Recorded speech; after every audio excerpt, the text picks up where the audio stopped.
Assalamualaikum warahmatullahi wabarakatuh. Selamat pagi semuanya. Alhamdulillahirabbil alamin wa bihi nasta'inu alam umurid dunya waddin. Wassalatu wassalamu ala asrofil anbiya'i wal mursalin sayyidina wa maulana Muhammadin wa ala alihi wa sahbihi ajma'in, amma ba'du. Alhamdulillah, pada pagi hari ini kita masih diberikan kesempatan untuk mengikuti pembelajaran seperti biasa.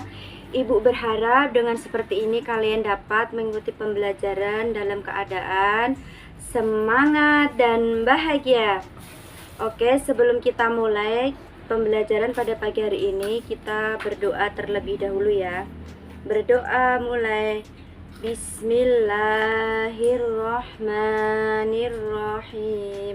Raditu billahi robba wa bil islami dina wa bi muhammadin nabiyya wa rasula.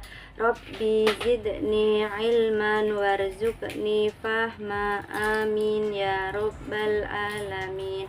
Alhamdulillah, doa selesai. Sebelum mulai pembelajaran, Ibu akan mengabsen terlebih dahulu ya. Mohon didengarkan anak-anak. Karena ini sudah mulai jam pembelajaran, nggak boleh asik sendiri masing-masing ya. Ibu akan mengabsen.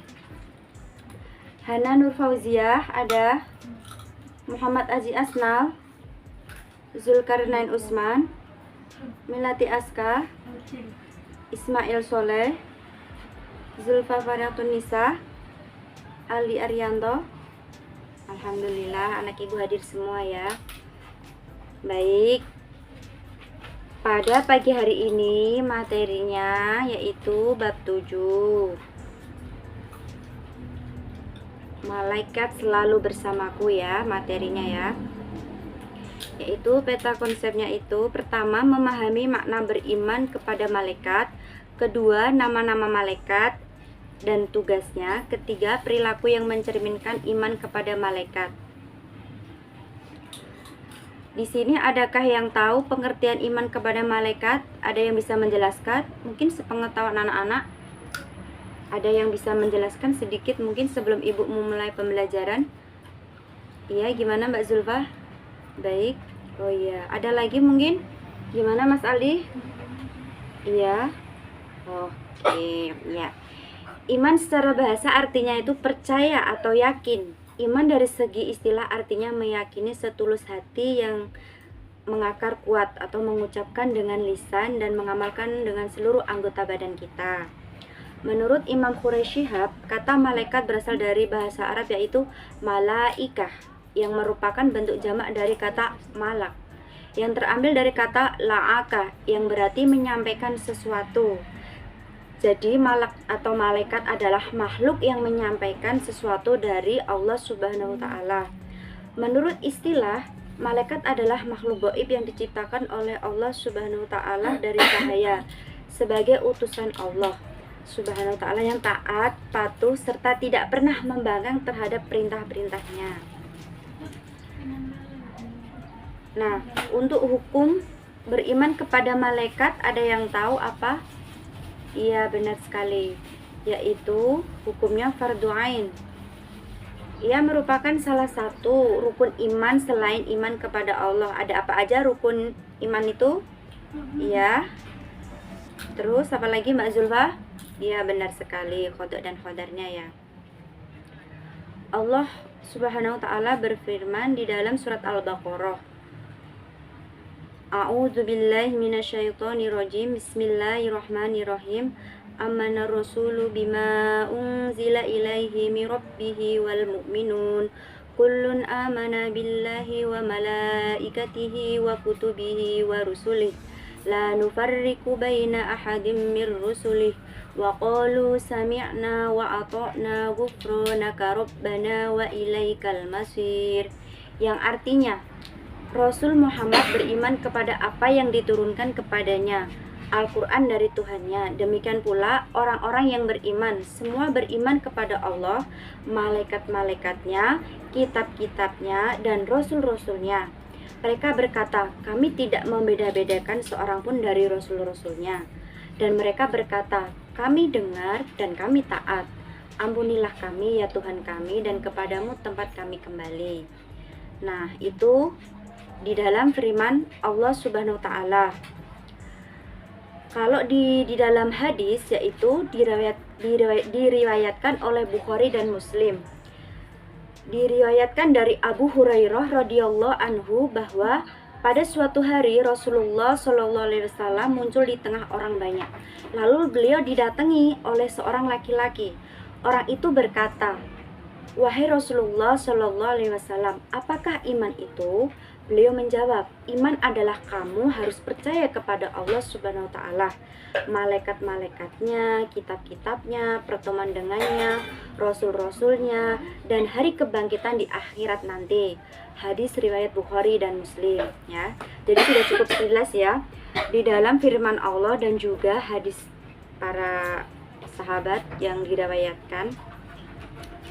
Nah, Bu, bagaimana dengan tentang penciptaan malaikat? Ada yang tahu? Iya, benar banget ya. Jadi malaikat itu diciptakan dari cahaya. Dari Aisyah radhiyallahu berkata, Rasulullah Shallallahu alaihi wasallam bersabda, malaikat itu diciptakan dari cahaya. Jin diciptakan dari apa, Mas Aldi? Api. Ya benar, dari api yang menyala-nyala. Dan Adam diciptakan dari sesuatu yang telah disebutkan ciri-cirinya untuk kalian, yaitu dari tanah. Iya, benar sekali. Nah, untuk perbedaan malaikat dengan manusia dan jin, ada yang tahu? Ada yang bisa menjelaskan? Angkat tangan. Gimana, Mbak Zulfa? Iya. Iya, benar sekali. Ya, jadi manusia dan jin itu diciptakan dari apa tadi, Mbak Zulfa? Iya, benar. Jadi malaikat itu diciptakan dari cahaya, manusia itu diciptakan dari tanah, dan jin dari api. Nah, apakah anak-anak ada yang bisa membedakan dari tiga makhluk tersebut? Ada yang bisa membedakan ciri-cirinya? Mungkin ada yang bisa menjelaskan? Ya, benar. Ya, Ibu akan melengkapi dari jawabannya Mbak Zulfa ya. Yaitu malaikat itu gaib, tidak memiliki nafsu, tidak berjenis kelamin, dan selalu taat kepada Allah.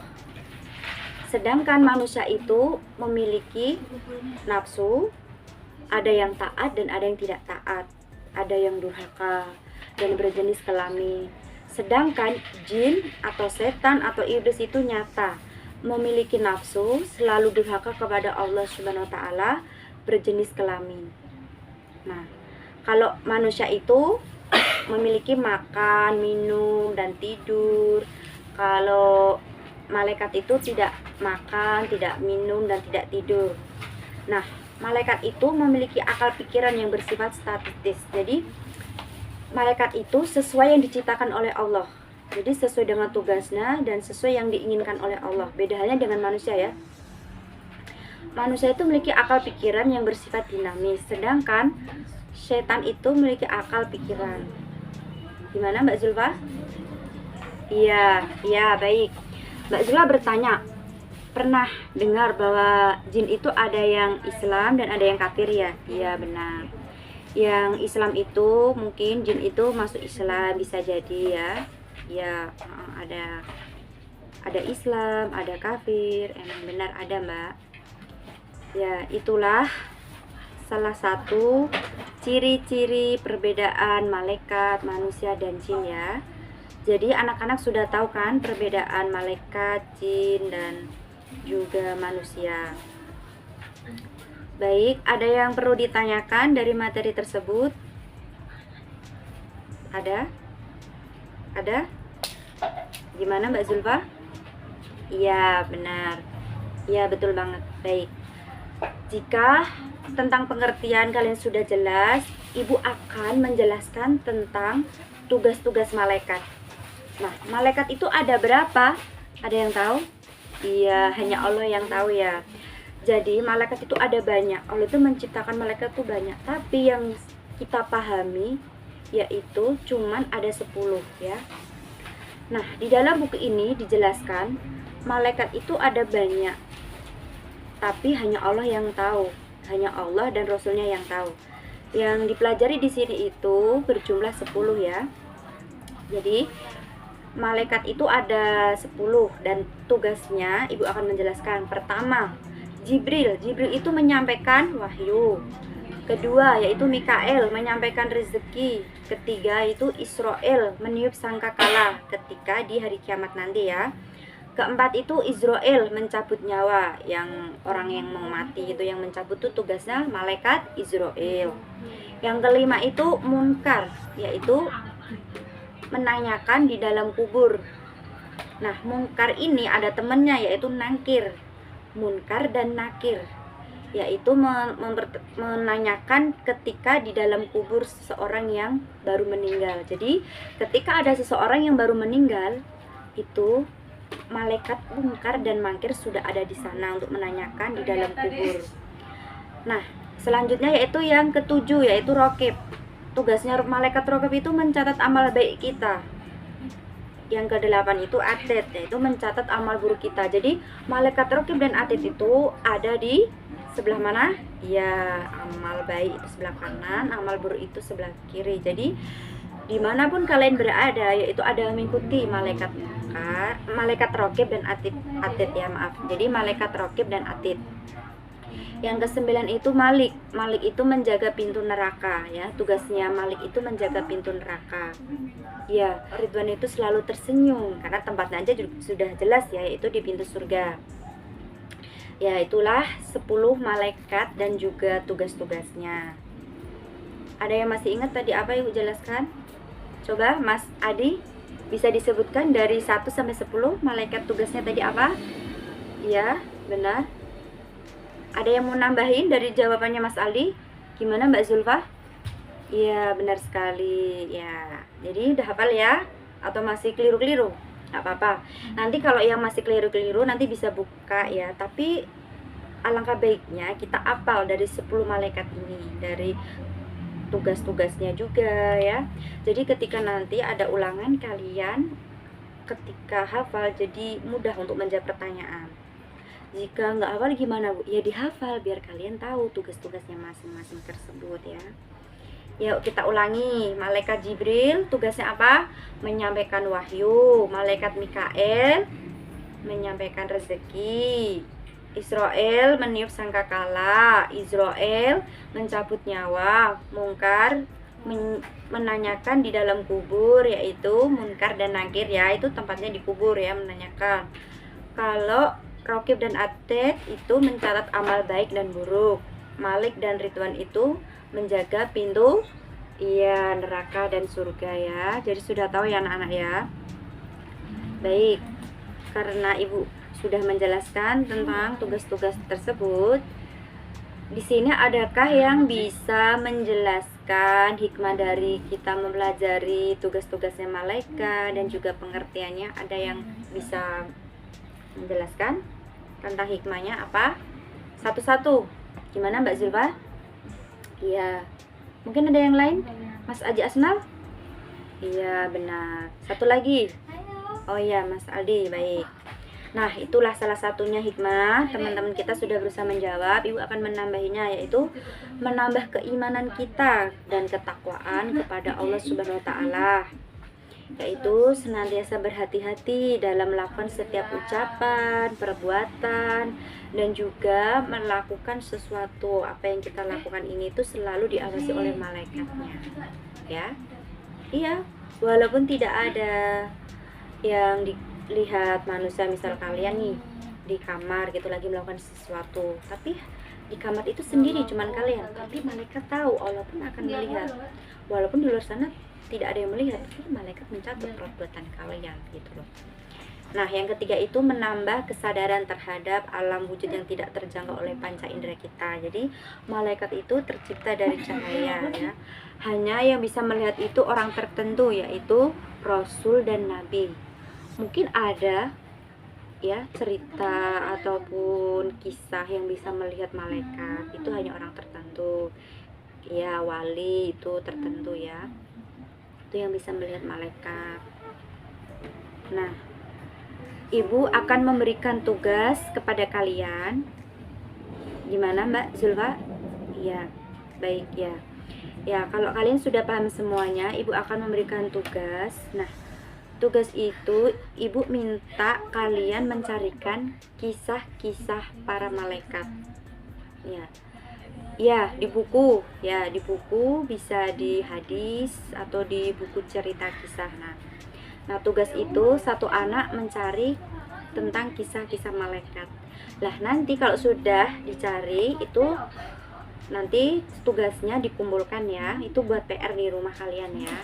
Ya, baik. Ya, Mbak Zulfa ya. Baik. Sudah begitu saja Ibu sudahin. Ya. Nggak apa-apa, boleh bertanya kakak mungkin ya. Baik, akhirnya sudah pada pagi hari ini kita tutup membaca hamdalah bareng-bareng ya. Alhamdulillahirobbilalamin. Wassalamualaikum warahmatullahi wabarakatuh.